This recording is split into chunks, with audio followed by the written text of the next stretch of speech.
Annyeong Amma! Hello, Mother! Happy birthday! Stay healthy and always pray kay God.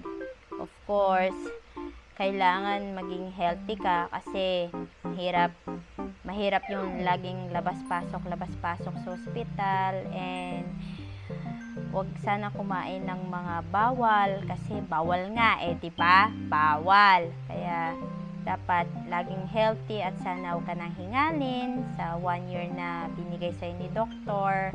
Yes. And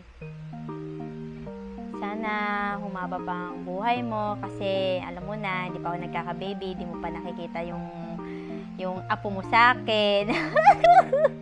Grabe Anyways, happy birthday, Happy birthday. So, may papakita akong video sa'yo. Sana magustuhan mo. So, here's the video.